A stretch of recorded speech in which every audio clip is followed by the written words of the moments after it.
Dengan Ustaz sama anjingkan bagi tuan-tuan yang meninggal. Alhamdulillah pada begini dapat nama di hari semu kepada yang disampaikan oleh tuan-tuan ini beberapa berbeda itu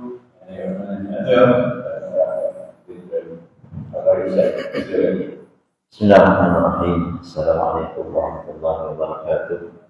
Alhamdulillahirabbil alamin wa bihi nasta'in. Wassalatu wassalamu ala rasulihil amin wa ala alihi wa sahbihi ajma'in. Rabbi shrah li sadri wa yassir li amri wa hlul 'uqdatam min lisani yafqahu qawli. Rabbi yassir wa la tu'assir wa qum bil khair amma ba'd. Alhamdulillah, semua alhamdulillah yang dihormati dan pengurusi majlis, sahabat hadir dan imam, pegawai masjid, pengurusi masjid, ahli jannah kuasa, pimpinan masjid dan masyarakat, hadirin hadirat, muslimin muslimat yang dirahmati Allah. Jadi alhamdulillah, pertama-tama kita banyakkan syukur kepada Allah Subhanahu wa taala. Masih Allah Taala memberikan kita peluang dengan kehidupan pada pagi ini. Mudah-mudahan Allah Ta'ala memberikan kita kesihatan dan mudah-mudahan juga Allah Ta'ala memberikan kita banyak kelapangan untuk melakukan kebaikan-kebaikan dalam kehidupan ini, tuan-tuan. Karena khairun nas anfa'uhum linnas. Yang terbaik dari kalangan manusia ini yang paling banyak memberikan manfaat kepada manusia yang lain. InsyaAllah mudah-mudahan kita termasuk dalam golongan tersebutlah. Tuan-tuan memandang rahmati Allah, saya nak bawa tuan-tuan sebelum kita meneruskan kuliah ini, 4 perkara yang disebut dalam khutbah Jumaat semalam. Ya. Orang mumpan tak nak mengarah. Itu nak sebut tu. Apa dia tuan? Malam khutbah kita cerita tentang solat Negeri Sembilan, kan? Solat Negeri Sembilan dengan tema kesempurnaan sah dan kesejahteraan, kan? Tapi poinnya ujung tuan-tuan ni. Dalam khutbah semalam dia sebut 4 golongan yang dipanggil sebagai orang yang lalai daripada solat. Dan orang yang lalai daripada solat ni tuan-tuan memang satu benda yang besar dalam kehidupan ni. Sebab apa? Diberikan ancaman neraka. Fawailul lil musallin allazina hum an salatihim sahun. Neraka willah bagi orang yang solat, iaitu orang-orang yang dalam solatnya lalai, kan? Jadi lalai itu macam mana tuan-tuan? Adakah kita ni orang yang lalai? Malam dia sebut 4 golongan yang dipanggil lalai. Yang pertama, orang yang meninggalkan solat, kan? Orang yang meninggalkan solat, atau orang yang meninggalkan solat ni isu yang borek dalam hidup kita ni. Dan sebab itu Rasulullah SAW memberikan kita ancaman orang yang meninggalkan salat. Al-farqu bainal muslim bainal muslim wal kafir tarikus salah atau kama qala. Yang membezakan seorang muslim dengan orang yang bukan muslim itu, orang musyrik itu adalah tarikus salah, dia meninggalkan salat. Maknanya orang yang tak salat ni termasuk dalam kategori orang-orang yang bukan Islam. Ya, jadi isu besar. Jadi benda ni kena cek sebenarnya. Kadang-kadang dalam ahli keluarga kita pun ada. Kita mungkin kaki semayang, tapi keluarga kita mungkin ada yang melalaikan. Yang kedua, siapa ingat dah? Boleh ingat? Nongah malam tu, tapi macam mana nombor 2 tu? Yang nombor 2, orang yang solat tapi solatnya on off.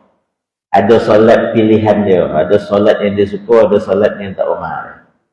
Apa solat yang umar kan? Maghrib tu.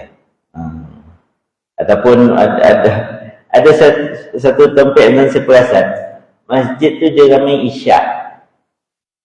Maghrib tu kurang orang, isyak tu ramai. Kenapa kan? Tapi isyak ada makan. Tapi maghrib tak ada makan. Tapi maghrib dia ada kuliah. Dia dapat isyak dia makan. Tapi makan salah sadap lah. Ya. Sebab saya perasan bila kuliah tu, memula kuliah tu macam tak ada orang. Tapi ujung-ujung kuliah tu, penuh masjid. Rupa orang nak sembang isyak, kan? Jadi tuan-tuan, semayang ni jangan dipilih-pilih. Mana semayang kita suka, kita semayang, yang tak rumah tu kita abaikan. Ya. Sebab kata Rasulullah SAW, sembahyang yang paling baik bagi orang munafik ini 2 salat. Subuh 1, isyak 1. Ya. Dia seorang munafik, dia pilih salat. Kenapa orang munafik dia tak ramai sekarang isyak dengan subuh? Sebab orang ramai tak tengok. Tak ada orang tengok. Zuhur ramai menang dia pergi masjid. Asal ramai yang tengok dia pergi masjid. Maghrib pun ramai orang tengok. Tapi isyak kan malam tak ada siapa tengok kan. Tak payah datang. Subuh lagi lah ramai yang tidur kan. Tak payah lah. Kan? Jadi tuan-tuan, isyak subuh ni kadang-kadang solat yang menjadi keberatan bagi orang munafik. Dan nak cari orang yang soleh, tengok subuh. Ya.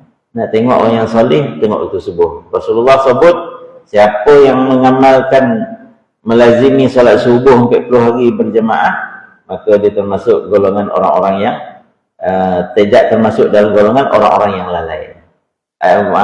Tidak termasuk dalam golongan orang-orang munafik yang berpura-pura. Ya, orang subuh. Itu yang saya sebut, kalau tuan-tuan biasa dengan kuliah saya pernah sebut, kalau tuan-tuan nak cari YB, nak cari ketua kampung, nak cari ketua itu, ketua ini, cari yang main subuh. Subuh datang tak boleh datang, okey, nanti pengurusi masjid. Subuh datang tak boleh datang, ketua kampung, calon ketua kampung. Ya, nak nyantik YB pun datang tak ada sembahyang subuh. Okay. Sebab apa? Dia tak akan pupur. Orang yang menjaga sembahyang subuh ni dia akan pupur. Yang ketiga, orang yang lalai ni disebut orang yang sembahyang tapi ramai sembahyang ujung waktu. Sampaikan ujung waktu ni sembahyang dia tak sempurna, zikir dia tak banyak, sembahyang pula tergogeh, bergogeh-gogeh sembahyang kan. tak ada ketenangan.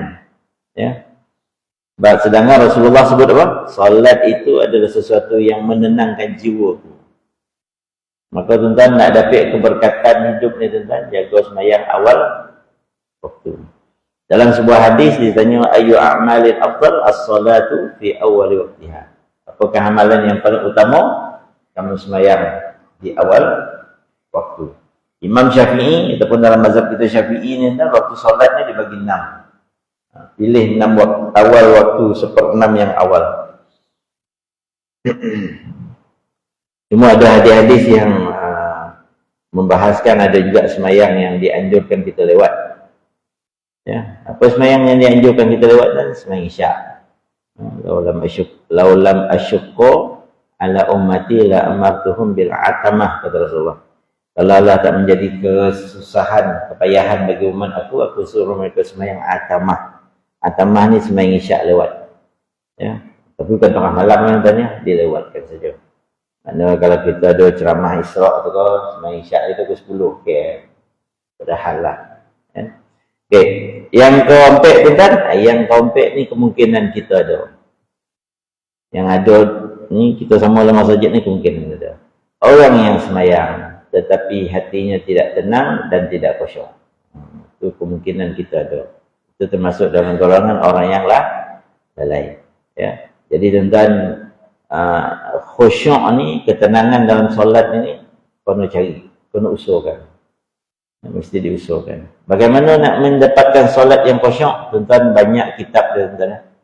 Saya beberapa tahun lepas saya bawa satu kitab yang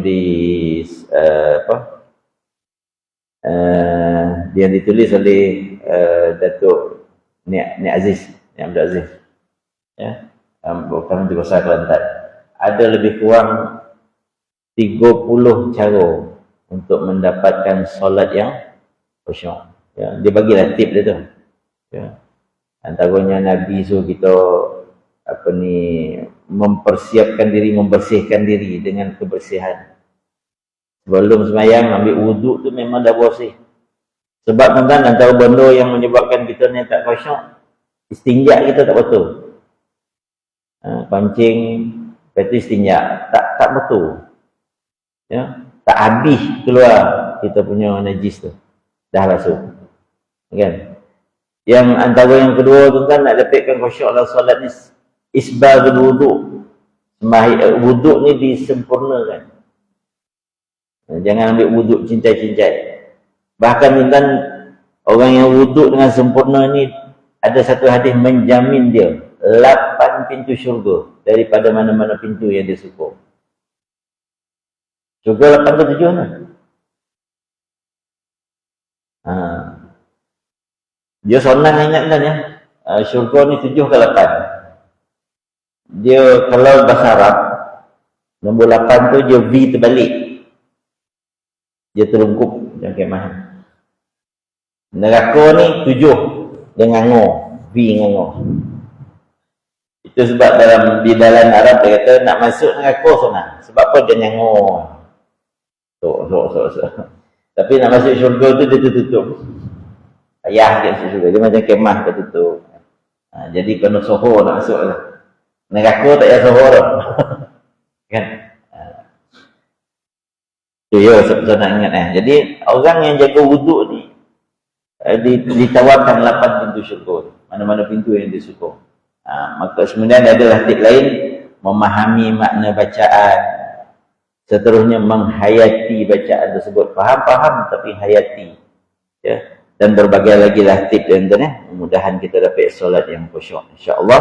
Dan khusyuk ini dijamin juga dalam ayat Al-Quran. Allah Ta'ala sebut qad aflahal mu'minun allazina hum fi salatihim khushu'un. Ya, berjayalah orang beriman, iaitu mereka yang dalam salatnya khusyuk. Tapi khusyuk ni memang payah tuan-tuan. Rasulullah pernah cabar para sahabat. Antara sahabat yang berani ambil cabaran tu Sayyidina Ali. Bila selesai semayang tu, Rasulullah tanya, wahai Ali, dapat tak khusyuk? Dapat Rasulullah. Tapi sebelum bagi salam aku gagal. Nak bagi salam tu melintih benda lain. Aduh ya. Itu Sayyidina Ali tuan-tuan. Antara sahabat yang disebut sebagai sahabat yang dijamin syurga, sahabat yang paling kuat ibadat. Tapi tuan-tuan, bila Nabi cabar tu, ada kegagalan. Kita orang sorting kumur, syok Ustaz. Tak percaya tengok waktu khutbah Jumaat. Syok semua. Ureh nahan mata pun kosong kan. Tak apa kan. Dan khutbah tu bapak sadap tidur. Dengan tajuk sadap. Nah weh, sadap tajuk khutbah hari ni. Tak ngah ni teh. Nah, dengar Allahu Akbar teh. Nggak tidur ke tadi. Baik, tuan-tuan memohon Allah. Kita masuk perbahasan kita dalam kitab Irsyadul Hukum oleh Syekh Samahah Mufti Wilayah Persatuan. Manakah yang lebih utama? Sujud sajadah ke ataupun kita meraihkan makmum pada solat subuh Jumaat? Saya bertanya tentang amalan sujud sajadah pada subuh hari Jumaat. Di surau saya ada mengamalkannya, ya. Rakaat pertama dengan surah sajadah, rakaat kedua surah insan. Itu biasalah tu, kan. Ini pun buat kan. Tapi dia banyak peristiwa lucu tuan-tuan masa mula-mula nak amal ni. Saya ingat kampung saya dulu bila Ustaz Syahril tu mula-mula bawa surah sajadah dengan insan. Berburak orang pagi tu. Jemapuh tahap sosial itulah. Sembilan subuh 3 rakaat. Wah. Sik baik ada orang yang pandai orang. Macam mana pula 3 rakaat nak? Aduh pula dah sujud pula dah tiba-tiba. Dia dianggap sujud tu 1 rakaat. Yang cerdik tu pun orang, kau bangang dah. Kali bila semayang belajar. Okey, jadi kadang dia amalan tu rakaat pertama surah sajadah, rakaat kedua insan. Panjang tu kan ya. Namun dia kata masalahnya subuh hari itu saya terlewat untuk menghantar anak ke sekolah. Ada sebahagian jemaah nak pergi kerja. Maka soalannya, bila pagi subuh Jumaat ni, elok kita utamakan keperluan jemaah tu, iaitu memendekkan solat, ataupun kita amalkan sunnah, iaitu membaca surah sajadah ataupun surah sajadah dan surah insan. Tuan-tuan, kita sekarang ni ada isu sikit sekarang musim ni lah. Kita punya subuh 6 suku dah. 6 suku. Kalau kita baca surah sajadah dengan insan ni, kata 6 seboleh. Bila bapak 6.20, 6.21. Kan? Semayang pula dengan surah insan sajadah ni. Rasa Kalau saya cocah agak 10 ke 15 minit juga. Itu tak cabut wirid kita. Wirid kan lebih banyak kan. Jadi tuan-tuan dia memakan masa yang panjang. Sedangkan ada ahli jemaah kita ni nak kerja waktu pejabat, nak kerja hari anak sekolah kan. Jadi tuan-tuan makmum apa ni, imam ni nak raikan apa? Nak raikan sunnah kan, nak raikan jemaah. Mana nak dia rai? Ustaz bawa sejarah ke Ustaz? Tak. Ya. Ada sejarah ni kot. Ustaz Jeffrey bawa kot. Ya. Baik. Dalam situasi ini yang perlu diraikan, kata sebut samaha, ada keperluan makmum. Ya. Kalau di suasana masa yang singkat macam ni, yang perlu diraikan keperluan makmum. Sebagaimana yang disebut dalam hadis ketika Nabi SAW menegur seorang sahabat yang bernama Muaz bin Jabal. Muaz bin Jabal kan di antara penghafal Quran. Jadi bila orang hafal Quran itu kan sembahyang panjang-panjang. Dan panjang. Maka tuan-tuan bila dia jadi imam panjang mana bacaan surah itu, sahabat pun ada yang rimih kan. Tak selesa. Yang mana imam itu? Satu rakaatnya dah kayak setengah juzuk kan. Bukannya setengah muka surat, setengah juzuk. Panjang. Masa rakaat kedua kan setengah juzuk ni. 2 rakaat je 1 juzuk. Jadi dia pengadu kat Nabi. Maka kata Rasulullah SAW apa? Ya Muaz, la takun fattanan 'alan nas. Wahai Muaz, kau jangan jadi fitnah kepada manusia. Sesungguhnya apabila engkau jadi imam, di belakang kamu tu ada ramai jenis manusia. Ada yang nak dawai pergi kojo, ada yang sakit tulang belakang tak boleh diri lama, ada yang tengah risaukan anak yang belakang tak, ada budak-budak tak semayang tempat belakang. Lepas tu ada yang takut selipar hilang, ada boleh kasut baru. Kan? Ada yang baru beli kereta baru pun ada risau kereta dan tu kan pun dia curi tak tu dan semayang. Ada macam manusia ni kan. Ya. Jadi dia kata dan ada orang yang memerlukan hajat. Ya, ada keperluan-keperluan yang dia nak segera. Mungkin orang tu datang singgah berjemaah kan. Jadi dia kata jangan jadi fitnah kepada manusia. Apabila kamu jadi imam, maka ringankan solat kamu. Jadi di sini tuan, Rasulullah bukan tak tahu yang Muaz bin Jabal ni bukan dia tak pernah. Dapat tahu Muaz bin Jabal seorang penghafal Quran, banyak hafal. Tapi tentang Rasulullah tak meraikan dia punya kelebihan tu. Tapi Rasulullah suruh meraikan keperluan para jemaah. Jadi tuan-tuan, bila kita jadi jemaah tu, jadi imam, itu sebabnya bila kita jadi imam ni, sunat pusing belakang. Kan? Luruskan soft, sambil kita nyobot tu tengok, siapa jemaah dan lagi ni. Duk, pakcik nak, dia sikit pinggang. Tak boleh lah lama dan sembahyang ni dah. Kan? Faham dah? Kan? Jadi bila kita semayang pun tak adalah kita panjang-panjang mana. Tapi janganlah pendek pun lah tuan-tuan. Saya ada sebut macam ni. Kayak satu tombek. Lepas tu dia, imam tu, isyak tu, imam tu jadi imam. Dibaca inna a'tayna dengan tuhu Allah. Ya ilah rumah pendek pula ayat lagi. Kita pula jadi comel. Asahlah copek nak beramal. Panjanglah sikit ya, agak-agak lah. Panjang tak panjang, pendek tak pendek. Itu kurang gitulah rakyat rasanya kan. Sebab tuan ada seorang sahabat pula. Dia baca pendek mana? Rakaat pertama qul huwallah, rakaat kedua qul huwallah. Kan sadap imam macam tu. Pendek imam kan. Orang kampung pergi dengan tu kat Nabi. Ya Rasulullah, apa masalah kau pula? Imam dan pendek mana tu sebenarnya? Setiap kali semayang qul huwallah, macam tak ada ayat lain tak nak dibaca kan. Rasulullah pun panggil itu imam tu. Apa hal kan? Yang seorang ngadu panjang, yang seorang ngadu pendek. Sahabat ni kata, ya Rasulullah, bukan apa Rasulullah, aku suka surah qul huwallah tu. Bapak sahabat tak baca. Masuk dalam jiwa, ada penghayatan dan sebagainya, seronok betul. Maka kata Rasulullah, cintamu kepada surah itu akan membawa engkau ke syurga. Tetapi bila jadi imam ni tuan-tuan, dia kena railah jemaah. Ya. Jadi tuan-tuan, kita kena orang yang jadi imam mesti belajar adab imam dan makmum. Ataupun kita pernah belajar juga bagaimana sifat solat Nabi. Nabi dia tunjuk kat kita, Nabi ni tuan-tuan, dia paling perfect, paling sempurna. Maka tuan-tuan, bila kita tengok sifat solat Nabi, kita akan faham apa yang Nabi baca itu yang paling baik.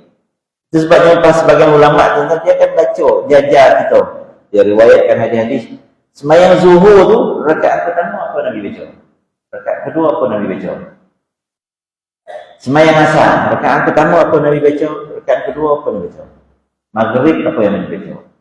Macam maghrib tuan-tuan, kadang-kadang Rasulullah baca Qul ya ayyuhal kafirun dengan qul huwallahu ahad.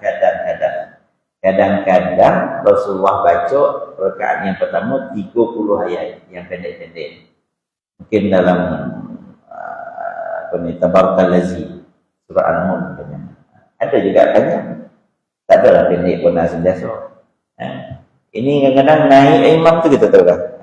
Kan kuliah lah ni. Tak ada lah yang baca oleh tu.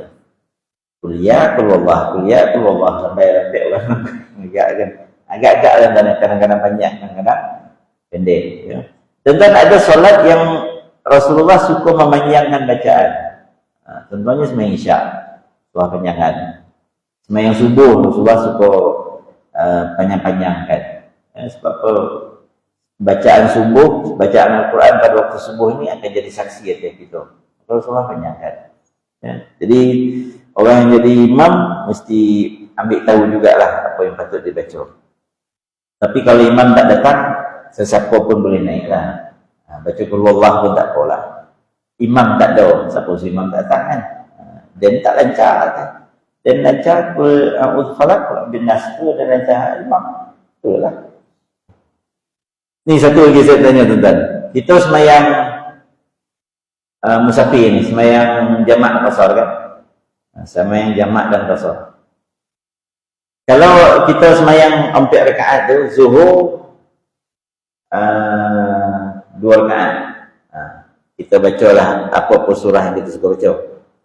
Kemudian kita sembahyang asar, qasar 2 rakaat. Okey, saya tanya tuan-tuan, apa surah nak dibaca? Yang asar.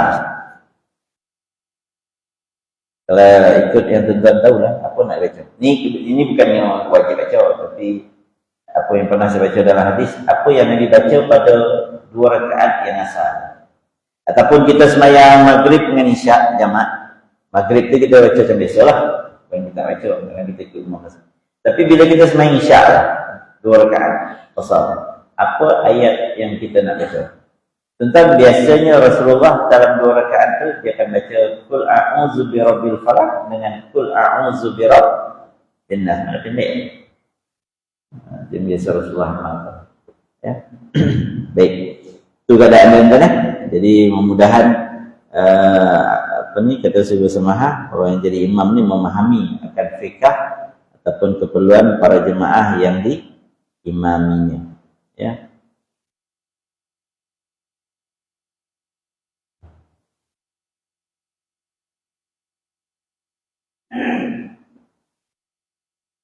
Seterusnya, sekarang ni saya nampak dah ada trend lelaki menanam jambang.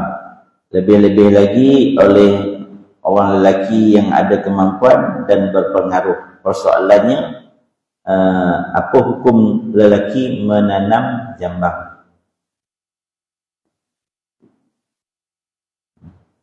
Tak ada jambang ni tuan-tuan? Janggut dah. Dah. Baik tuan-tuan, mencipta jambang secara fitrah asalnya memang tidak tumbuh. Kemudian kita tanam jambang semata-mata untuk kesempurnaan penampilan imej bagi lelaki adalah dilarang. Dan ia diharuskan bagi tujuan merawat penyakit ataupun menghilangkan aib akibat ditimpa dengan penyakit, kemalangan, kebakaran dan sebagainya. Jadi tuan-tuan, dia kaedah dalam Islam ni tuan-tuan, kita disuruh berhias diri, menghias diri. Antara dalilnya kan Allah innallaha jamilun yuhibbul jamal. Allah Taala itu cantik dan dia suka benda yang cantik. Maka tuan-tuan, menghias diri itu satu fitrah dan Allah Taala suka. Ya. Di antara ulama yang sentiasa menjaga keterampilan dirinya kan Imam Ahmad bin Hanbal. Imam Syafi'i sebut pernah satu peristiwa Imam Syafi'i suruh seorang lelaki pergi ke Iraq, ke Baghdad. Kata kau cari Imam Ahmad bin Hanbal. Urusan dia gini. Jadi lelaki itu tanya ke Imam Syafi'i, wahai Imam, macam mana dia nak kona Imam Ahmad di Baghdad tu? Jawapannya kelakar, tapi memberikan pengajaran. Kata Imam Syafi'i, kau cari orang lelaki yang paling putih jubahnya di Baghdad. Itu Imam Ahmad tu. Maksud tuan-tuan, kita ni orang Islam ni, penampilan kita tu mesti sampaikan. Orang yang paling cantik, paling putih jubah kat Baghdad tu Imam Ahmad. Itu dia ulama Rabbani. Ulama yang dipanggil tarafnya wali. Bukannya bila jadi orang alim, jadi tok wali ni baju pun lusuh ya, warna pun kusam ya. Penampilan orang Islam ni cantik. Jadi cantik ni dalam semua perkara. Islam lah tentang dia mengajar kita menjaga fitrah yang lima. Kena jaga misai, kena jaga janggut, kena bersikit rambut, kena jaga bulu ketiak, kena jaga bulu hari-hari, kena jaga kuku. Kan? Tengok Islam jaga. Baru-baru ni tuan-tuan, saya ada tengok satu podcast lah kan. Podcast dua orang komedian daripada mereka. Dalam tu dia bincang, dia cerita tentang Islam. Dia kata salah satu tamadun yang pernah menguasai dunia ni tamadun Islam. Tapi apa yang Islam beri pada manusia pada zaman yang kita masih amalkan hari ini, yang masih kita amalkan hari ini. Maka dia sebutlah dengan algebra, dengan itu ilmu falak. Tapi salah satu tu yang masing-masing tolak ni, Islam mengajar gosok gigi. Sebelum datangnya Islam, orang tak gosok gigi. Islam mengajar manusia gosok gigi. Setiap hari dengan kekerapan yang berbeza lah. Kalau ikutkan Islam ni tuan-tuan, dia suruh kita gosok gigi 5 kali. Ya, la ulama asyqa ala ummati la amartuhum bisiwak inda kulli salatin. Kalau tak menjadi kepayahan bagi umat aku suruh gosok gigi ni setiap kali sebelum solat. Maknanya 5 kali. Kita tengok iklan Colgate kan 2 kali ya. Yang iklan Kamiti tu 3 kali sehari. Tapi Islam suruh 5 kali. Ya. Jadi tuan, saya pun tengok rasa syok juga lah tengok. Antara yang Islam ajar manusia ni gosok gigi. Apa ni, saya tengok ada satu lagi dokumentari tentang perjalanan Raja Khalifah ketika itu, Khalifah Islam di Baghdad. Dia menghantar satu dia bukan duta kan, tapi macam cikgu. Cikgu ni dihantar ke Rusia untuk mengajar Kaisar Rusia. Jadi masa tu cikgu ni solat, maka Khalifah suruh dia join satu rombongan orang Kristian yang nak pergi ke Rusia.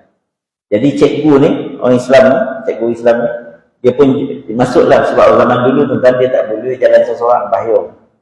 Maka dia kena masuk dalam kafilah, masuk kelompok orang yang berjalan ya, kafilah ni. Dia pun join.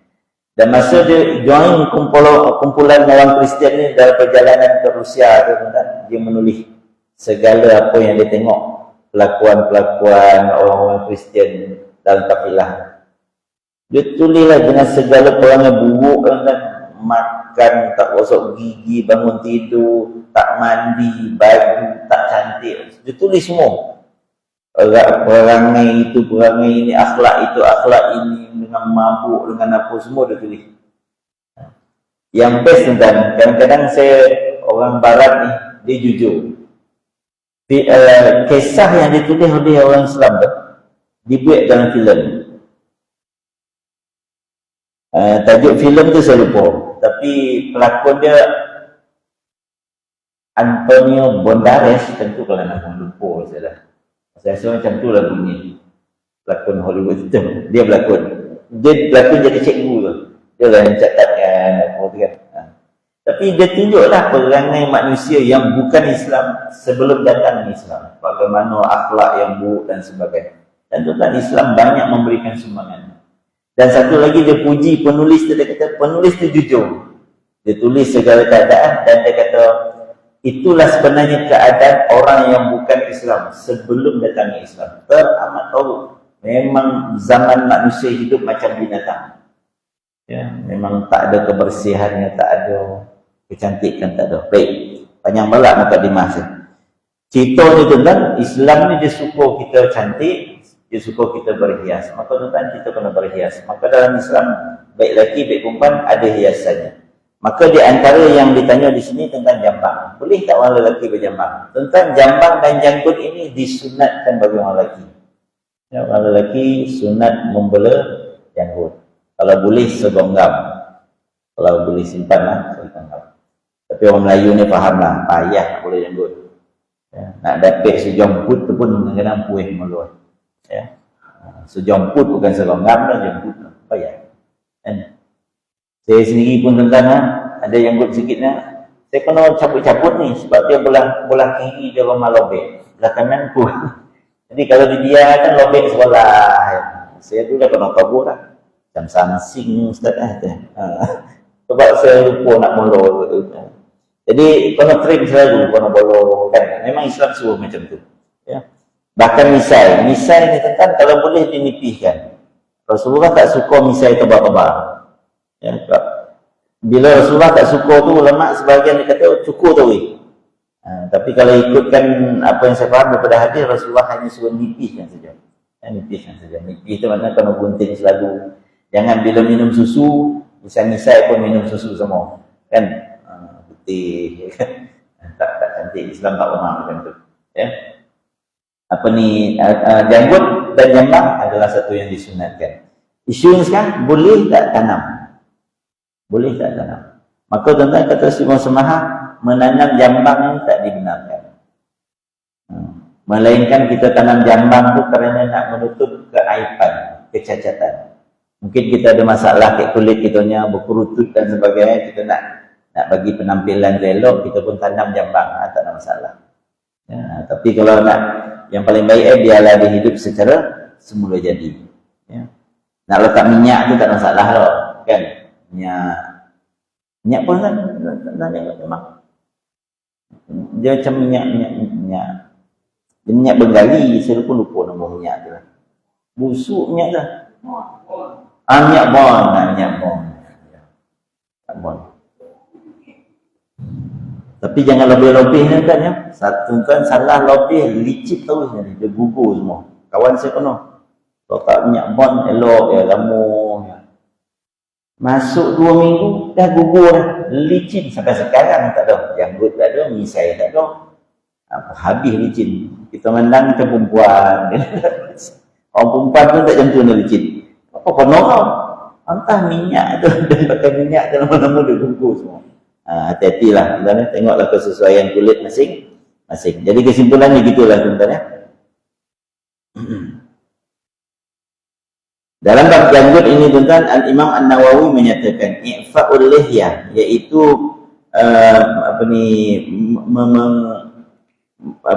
membiarkan janggut itu tumbuh dengan sempurna. Memang dituntut di dalam Islam. Apa hukum kita mencukur janggut? Mazhab Syafi'i tak suka orang cukur janggut. Dipanggil mukhalafatus sunnah. Ya, dipanggil khilaful aula, meninggalkan benda yang lebih utama. Jadi nasib baik kita ni tentang mazhab Syafi'i. Kalau Malaysia mazhab Hanafi, apa hukum bola janggut? Wajib. Apa hukum apa hukum orang yang cukur janggut? Haram. Wajib bola janggut.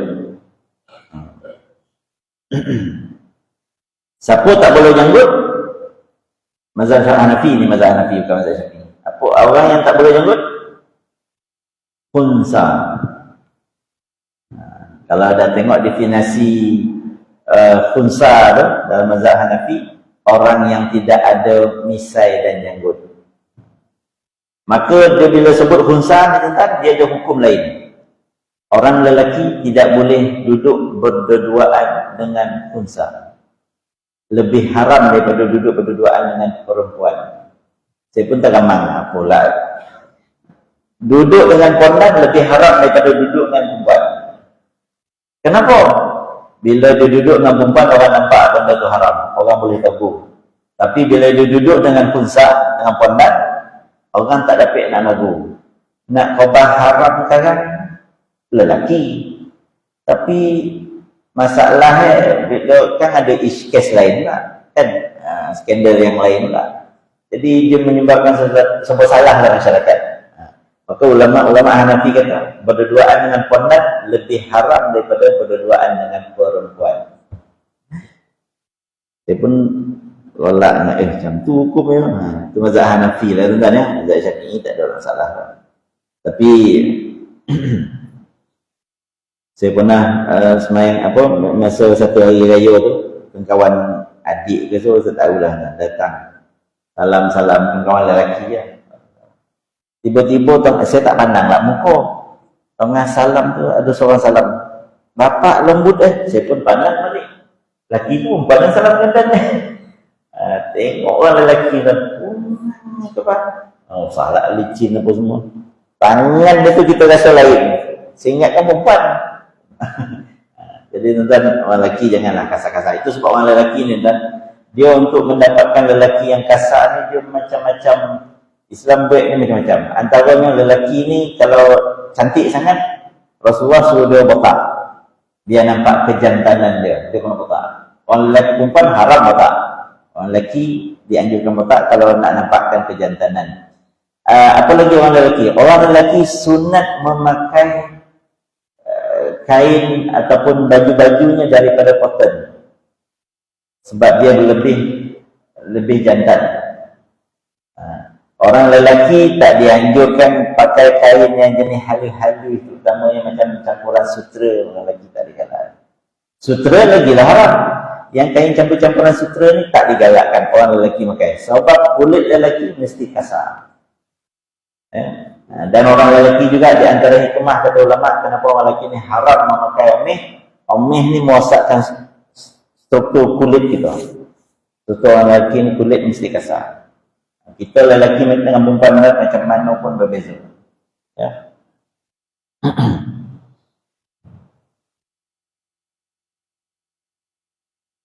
Baik, ini satu lagi isu tuan-tuan. Saya berhutang ketika di luar negeri, saya berhutang dengan seseorang dengan sejumlah duit dengan nilai mata wang dolar. Apabila saya balik di Malaysia, saya perlu hutang itu dengan duit dolar ke dengan RM Malaysia? Ringgit Malaysia. Ya. Tuan-tuan pergi Saudi, tiba-tiba putih belanja. Tuan-tuan pun minjam ke jemaah tu dengan rial Saudi. Sampai Malaysia, tuan-tuan nak bayar dengan rial apa? Dengan RM. Itu isu dia. Ya. Tuan-tuan jangan jawab dulu. Kita tengok soal yang pemufti kita jawab dulu. Orang yang berhutang wajib bayar. Orang yang hutang wajib bayar. Itu semua orang maklum lah. Mengikut apa yang dipinjamkannya. Begitu juga kalau seseorang itu berhutang dengan jumlah wang seperti dengan mata wang dolar, maka hendaklah dia melangsaikannya dengan mata wang dolar. Namun sekiranya dia ingin membayar menggunakan mata wang lain, sama ada dengan ringgit Malaysia ke ringgit Singapura dan sebagainya, maka dia perlu mendapatkan persetujuan orang yang memberi hutang dan membayar mengikut nilai pinjaman yang dia telah diambil. Jadi tuan-tuan, hukum bayar hutang ni ikut mata wang asal, kecuali dengan persetujuan pemberi pinjaman. Ya, jadi tuan-tuan, itu hukum yang sebenarnya dalam kitab memang itulah, dalam kitab lah. Kalau kita baca kitab fiqh macam tu. Tapi tuan-tuan, mengikut pandangan para ulama yang terkemudian ni, tuan-tuan, hutang ni tak boleh bayar dengan mata wang.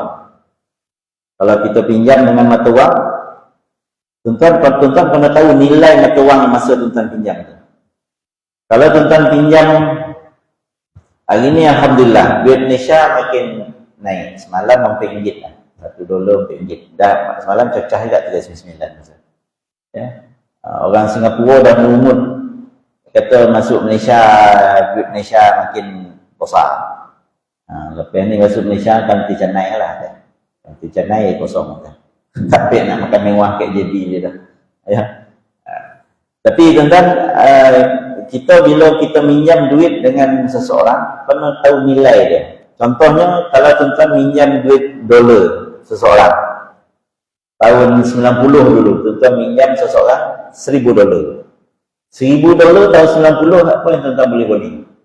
$1,000. $1,000 tahun 90, tuan-tuan, Malaysia 2,500 lebih kurang.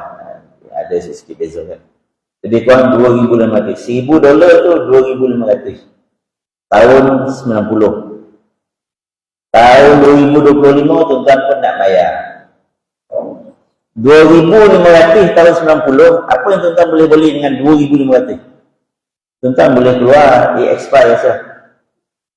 Ya tak zaman tu? Saya pun tak ada motor zaman tu. Agak-agak saya lah. E-expire. Boleh beli kan?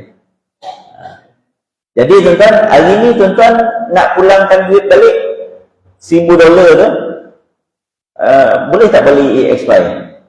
So sekarang tak boleh lah tuan. So, ataupun tuan-tuan nak bayar dalam 2,500 kan? Boleh tak bayar 2,500? So saya 2,500 ni rogo basikal sekarang. E-expire tak payah lah. E-expire berapa? Ya, e-expire sekarang 6. 7. Tuan-tuan 7. Jadi 2,000 setengah. Hari ni nilai dah 7,000. Kan 7,000, 8,000. Maka tuan-tuan, itulah jumlah yang kena bayar. Itu ikut pandangan ulama yang terkemudian lah. Ikut perhimpunan ulama-ulama yang bersidang di Jeddah, ulama sedunia. Dia kata hutang mesti bayar dengan nilai. Dan cuma dalam ramai-ramai ulama tu ada seorang, nama dia Syekh Ahmad Zarqaq, salah nama dia. Dia orang Jordan.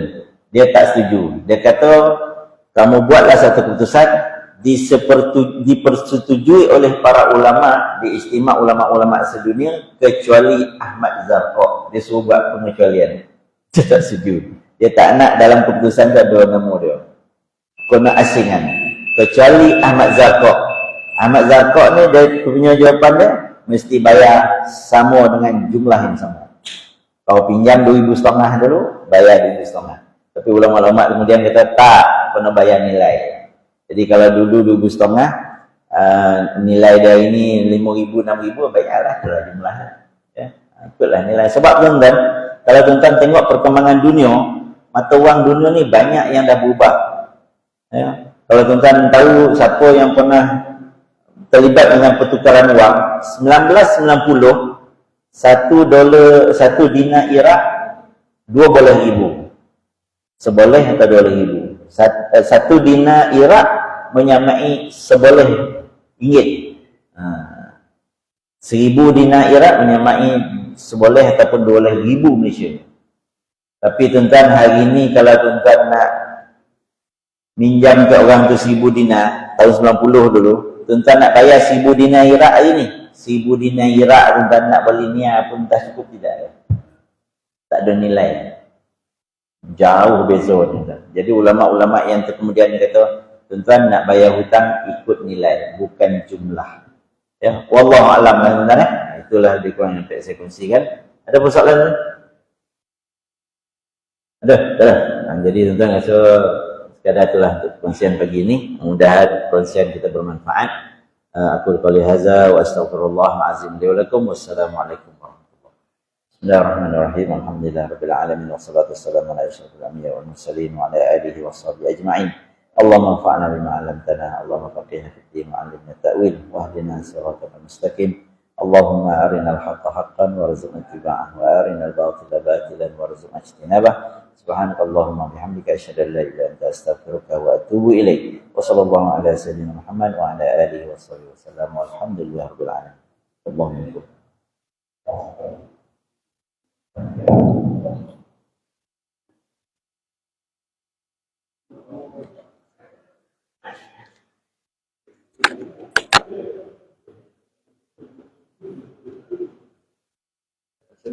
Alhamdulillah. Alhamdulillah. Secara ini, pada tadi saya akan majelis ucapan terima kasih. Dan kawan semua sekalian, tadi ada rekan untuk